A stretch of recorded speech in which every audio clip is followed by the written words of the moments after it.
Video में कही गई किसी भी स्टेटमेंट के थ्रू हम कुछ भी प्रूफ नहीं कर रहे। हम बस अपनी क्यूरियोसिटी, अंडरस्टैंडिंग और कुछ फैक्ट्स के बेसिस पर आपको क्वेश्चंस, आंसर्स और कंडीशंस बता रहे हैं।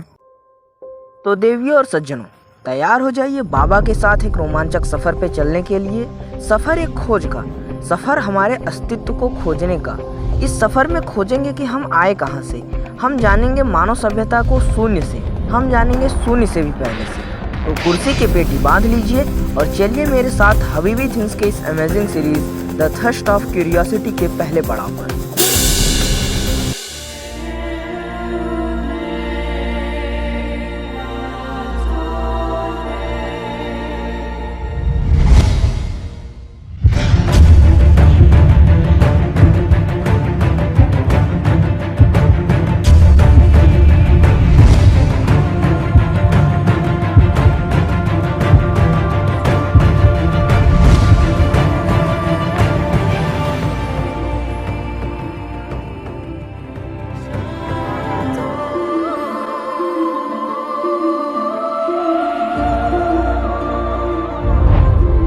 क्या आपको कभी जिज्ञासा नहीं हुआ ये जानने का कि हम आए कहाँ से, हमारे अस्तित्व की शुरुआत कहाँ से हुई?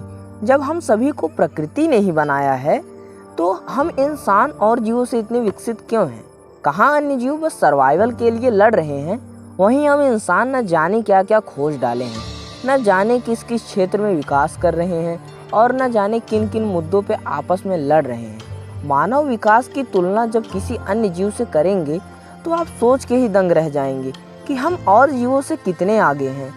इन्हीं सवालों का क्रमशः जवाब खोजेंगे हम और आप मिलके। ये बात है तब की जब हमारी धरती अभी नई नहीं थी, जिस पे लगातार भारी मात्रा में बाहरी उल्कापिंडों की बरसात हो रही थी। जमीन पे कहीं ज्वाला फूट रही थी तो कहीं थे धूल के बादल। इन्हीं उल्कापिंडों के साथ हमारी धरती पे आई थी कुछ खास चीज़ें, जिनमें से एक था पानी। उल्कापिंडों में पानी बर्फ के क्रिस्टल्स के रूप में था, जो कि धरती के लिए वरदान साबित हुए। उल्कापिंडों की मात्रा इतनी अधिक थी कि अब धरती पे पानी के बड़े बड़े सागर बन चुके हैं। धरती पहले से काफ़ी ठंडी हो चुकी है, शायद धरती जीवन के लिए अनुकूलित हो रही थी। जैसा कि हमने अभी देखा कि धरती पे जीवन के शुरुआत के लिए एक अहम चीज़ आ चुकी है, पानी। न जाने कैसे पर किसी तरह समुद्र में जन्म हुआ सबसे पहले जीव का, जो कि यूनिसेलुलर प्रोकैरियोटिक माइक्रोब्स थे। अब कईयों का तो मानना है कि जीवन यूं ही समुद्र में खुद से ही पनपा है, पर ये बात बड़ी अविश्वसनीय लगती है। एक सिंगल सेल्ड ऑर्गेनिज्म भी इतना कॉम्प्लेक्स होता है कि पूरा सेल तो छोड़ो, हम उसका डीएनए तक नहीं बना सकते। तो जीवन खुद से आ गया हो, ये बात बिल्कुल वैसी है जैसे एक बड़ा सा जंकयार्ड है जिसमें हर तरह के रिसोर्सेज रैंडमली पड़े हैं। अब उस जंकयार्ड में से एक साइक्लोन गुजरे और एक फुली फंक्शनल प्लेन खड़ा हो जाए, जो कि नेक्स्ट टू इम्पॉसिबल लगता है।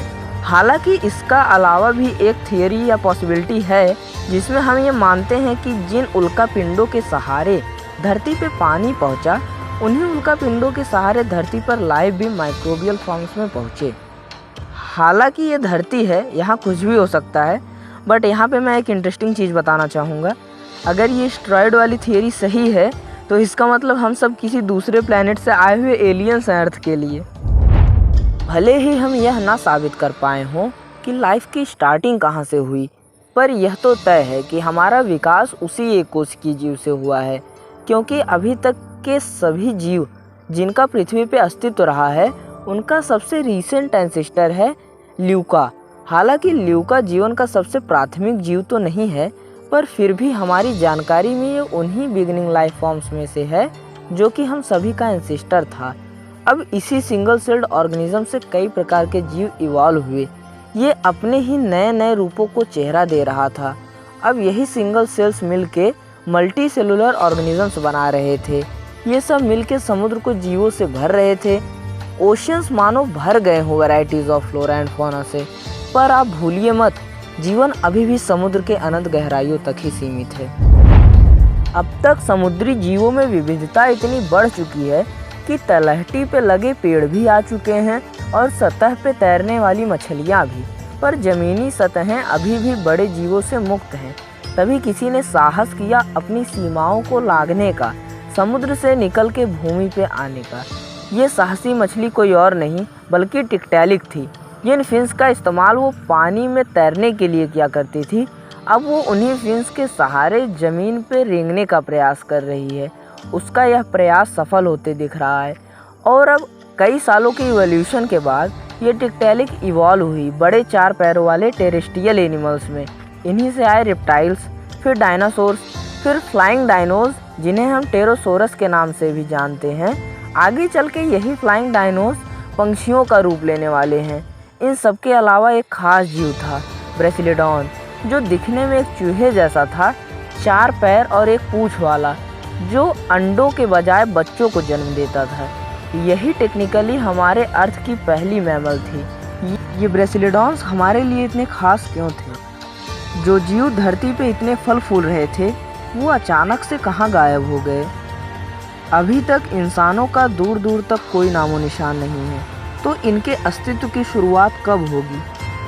इन्हीं सभी सवालों का जवाब जानने के लिए बने रहिए हबीबी थिंग्स के इस नई series the thirst of curiosity के साथ और इंतज़ार कीजिए अगले एपिसोड का। तब तक के लिए धन्यवाद।